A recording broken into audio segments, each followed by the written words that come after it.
Hola Gen Z fam, my name is Miss Mia and I'm here with my handsome students. Today we'll be talking about one of the most interesting topics of which has been trending on social media, and that is Purple Hearts.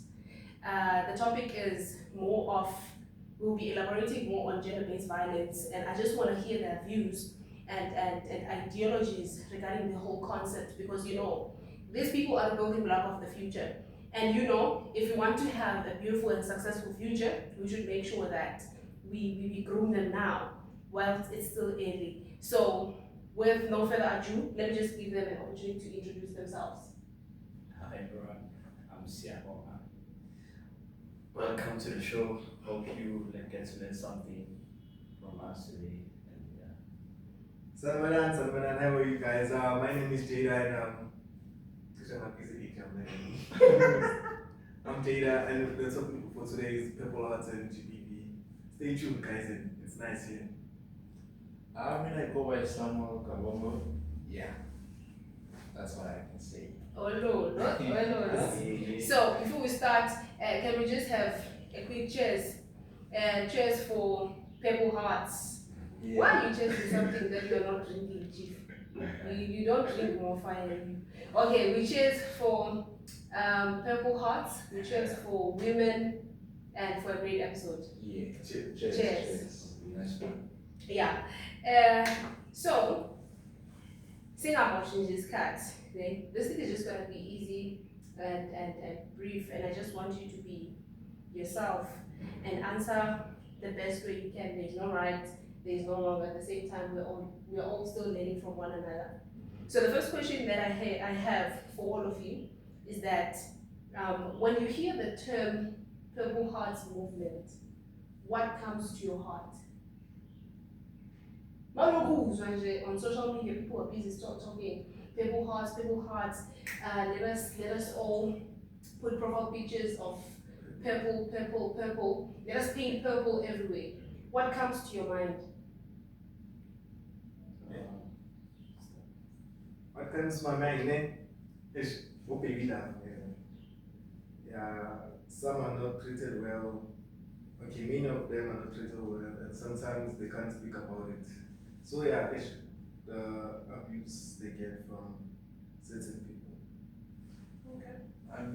Purple for me, I have seen in most funerals. For me, purple brings funeral. Many are being murdered, are being abused. So yeah, pastors, whenever there's a funeral, they wear purple shirt. So yeah, for me, I see as a funeral, something like that. From my perspective, I think the purple, I was actually not aware that the purple thing was based on raising awareness for gender-based violence. And so I could say that I'm one of those people who weren't aware of what is going on around. Okay. Not necessarily that I don't know, I'm not aware that there's GBV that's happening, but then I wasn't aware that there's people who are actually creating a movement about it. Mhm. So for the people to create this movement and putting on purple clothes and purple whatsoever, it also had me thinking on like what exactly is going on. So it's something that also enlightened me in a way to say, there's something that needs That is to, going on, and there's something that needs to be done. that needs to be, yeah.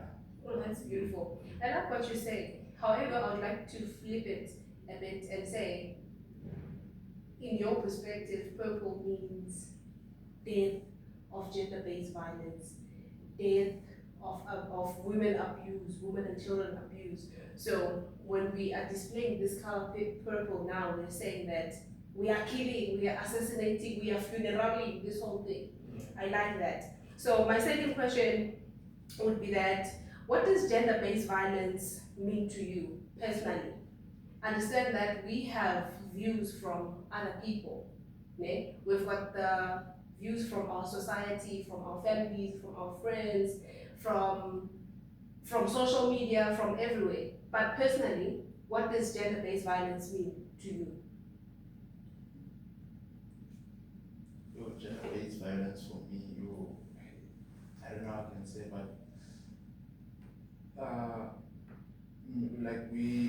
for us, we live in families where we have seen gender-based violence, and me, we see it started like emotionally, it's treating a woman badly first emotionally, then goes to domestic and beating and stuff. So for me, it's all about being unfair to someone. Mm-hmm. Yeah.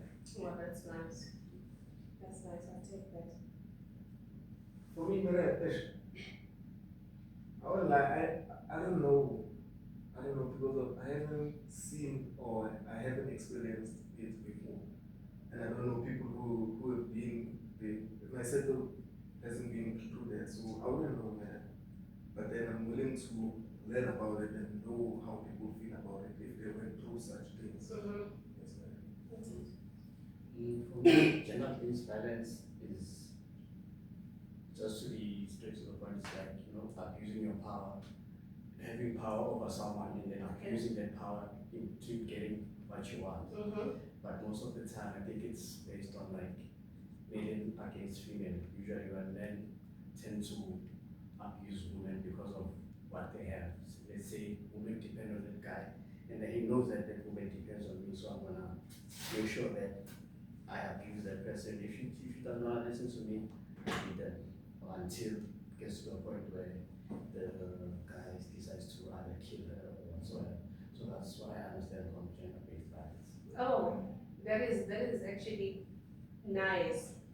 I'm also learning from you guys, like, because I also have my own perspective, but hearing your perspectives actually kind of changes in a good way the perspective that I had about GBV. Because if you say GBV is when someone is being treated unfairly, so it's nice, and I actually like the way you are putting it just straight to the point, and also in a larger context that it's when the man overuses their power over a woman.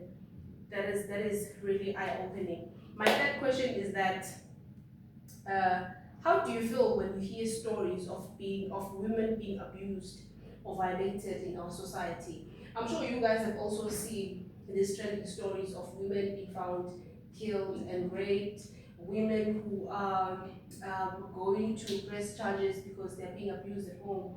The husband is beating her up, or the husband is forcing himself into her. I know that we come from different backgrounds, and as you said, that growing up, most of us we have seen these things, whereby you live with a father or an uncle who usually overuses his power, who usually abuses his power towards your mother or your aunt or your whoever. Like, so how do you feel when you hear such stories, when women come and then they let you know that they've been abused in this certain extent? How does that make you feel?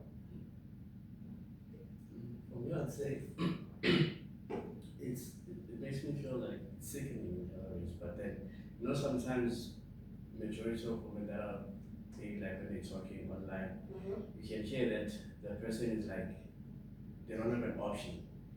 It's either they break up with that guy, like then if they break up with him, there's nowhere else to go. They cannot go back home, and it's far. So they rather endure whatever they're going through.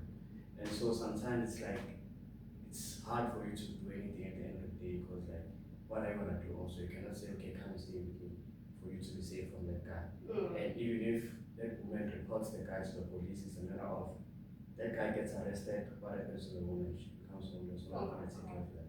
Instead, yeah. So it's not something that's that simple, but it's a solution that can be done overnight. So like, okay, here's the solution. For me, I don't think a woman has to endure having abuse, because at the end you are destroying your inner like your sanity, because a woman would end up, doing something that she wasn't supposed to do.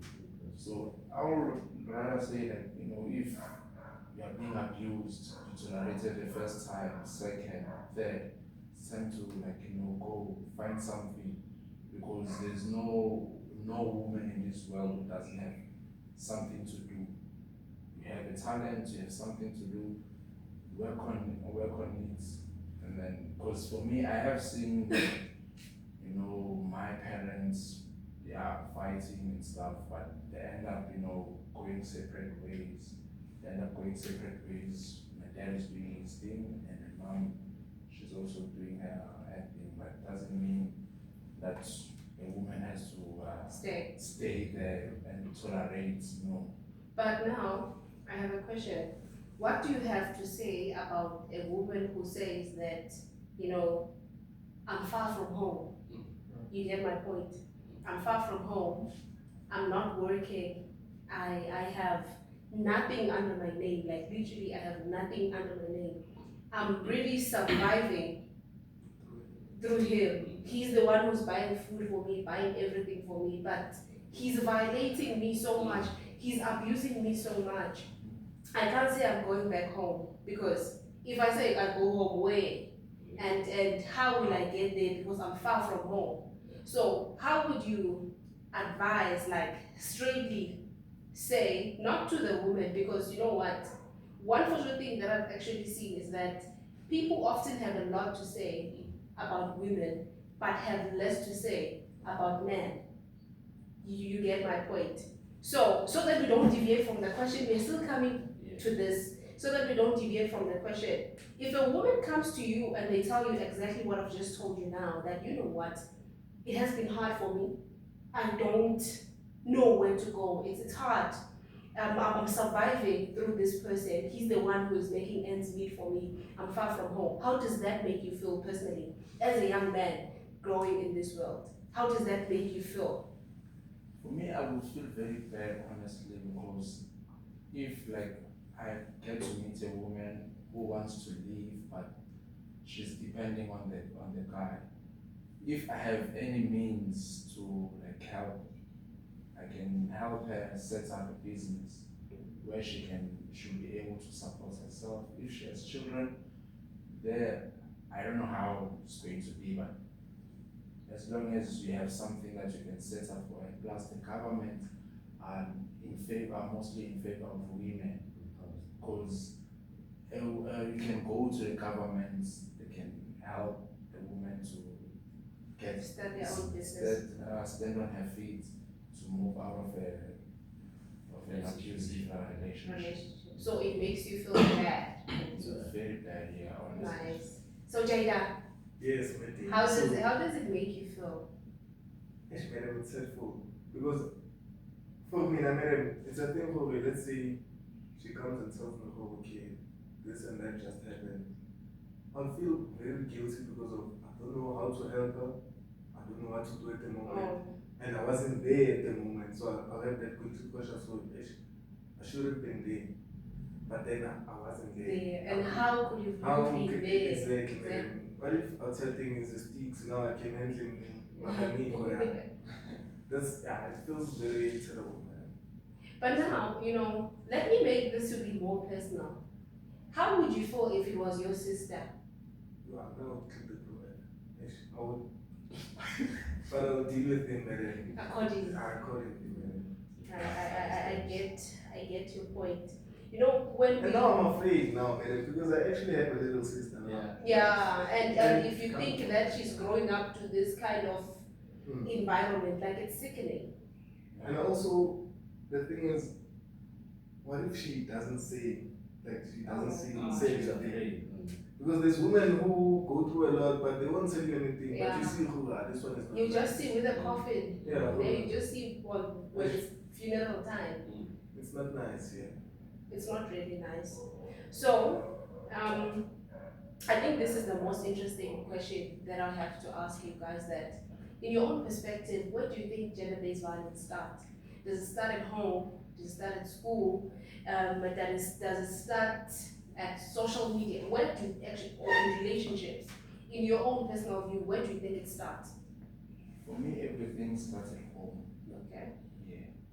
For me, or like if a child goes out and starts insulting people around, they'll say, oh, your parents didn't teach you right and stuff. So for me, gender-based violence started at home, where a child will see their parents arguing and then they end up fighting.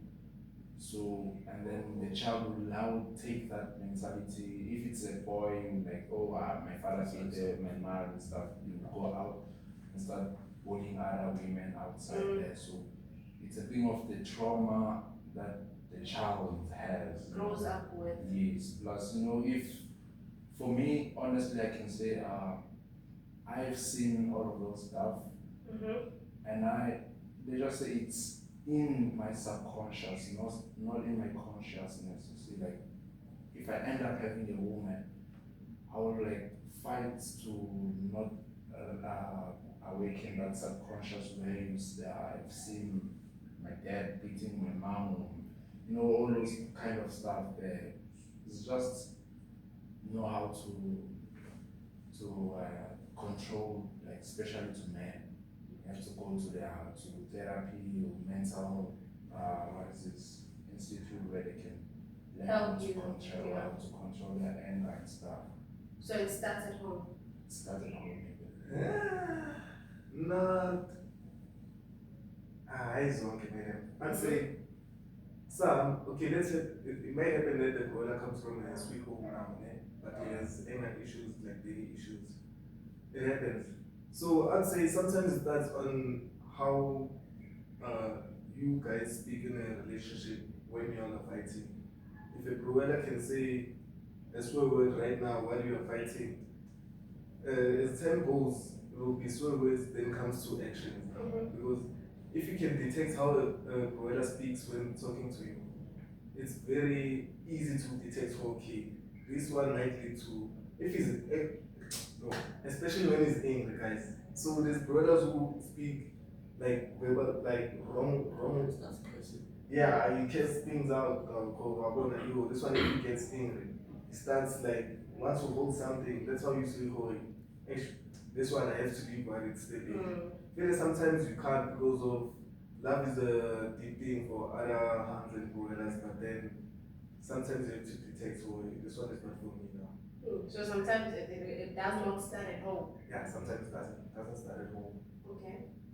What do you have to say? For me, I'd say I do agree that some of the situations that they do start at home, whereby you find that as a child you experienced maybe your father beating your mom, and then as you grow up you realize that maybe fighting is the only way to solve things. Oh my God. So now you notice like when you now in your relationship, it's like maybe when your partner does something wrong, you don't necessarily show it at first, but then eventually you start maybe shouting and then you start holding her, and then the next thing you're beating out of nowhere. You're like, oh, I didn't come today. Boom, you beat her. Maybe you don't even allow you to explain that why she didn't come. Maybe she has something to do, or maybe she had a major plans. But then another situation is whereby your friends that you have, you find that maybe as guys we talk about our partners. I'm like, hey, Jen, my partner's doing this, is doing this. Then they say, oh yeah. Yo. Maybe I'm shy, or some gents are like that, some friends are like that. So I would say also that's where it also starts from. You also start to realize, also you maybe you look at yourself like, hey, maybe the chance are right. If I pay her, she's gonna respect me. So some situations start from where the guy takes advice from the wrong people, and then it turns out to be the situation. Since you guys are also young men still growing in this world, there's something that is coming in to me, like it's laying deep in my heart. Like I can say that based on what you three have just said to me now, it's that this thing starts somewhere. When this man who abuse women, when this man who kill women and do all of these things, it's because they come from somewhere. It's because something happened to them. That is why they're like that. Meaning there is motive behind. You get my point.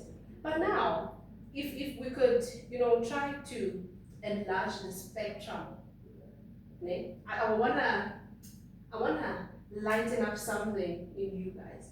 That if a man could be abusive because of what happened to them, it means they are being what the society or what the family has imposed to them to be, meaning they don't know who they are. Because if you are your own self, it's easy for you to know that mom and dad used to solve problems in this way. when my dad is angry with my mom, he would beat my mom. You get my point? But I am my own self, and I'm saying no to this. This is not a way of solving problems. If I'm fighting with my partner, we're gonna sit down. If I see that we are not having a good, if we are both high, I'll decide to go out so that we cool down. I come back and say, baby, let's fix things. So, based on what you guys have just told me now, I've just realized that it is 100% true. And I feel like if everyone could be themselves and not be the result of what happened to them, they could be, we wouldn't be even having this conversation. Because you know that I can't abuse a lady because my father used to do that, because my friends have told me to do that, because social media is saying that is right, because some other guys are saying that you get my point. Because if you know yourself, like these things, you come up with different approaches. You get my point. So I think this is more than just gender-based violence and the history and what happened to anyone. It goes back to that we as people need to remember who we are. You need to remember that you are your own person.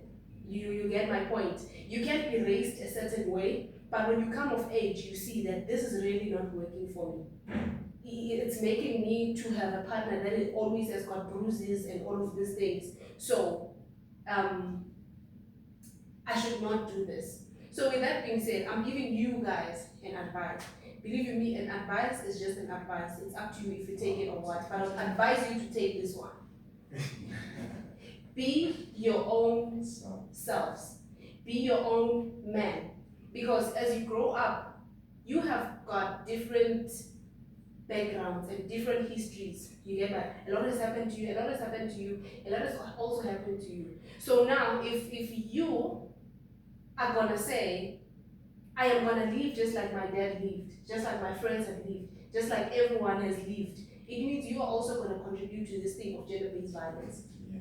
You get my point? Whereas I feel like this whole thing could just end because you guys are the new generation, isn't it? So you are the future.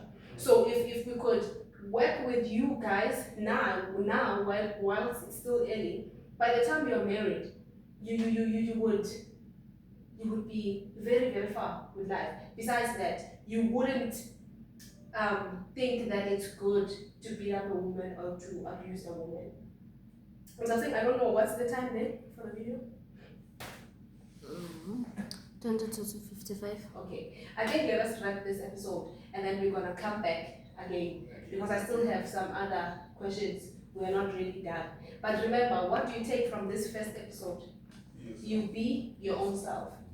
Take what the society has taught you, your family has taught you, your friends have taught you. Sit down and search for your own voice and say, but what do I have to say? Because I think that is what a lot of men lack.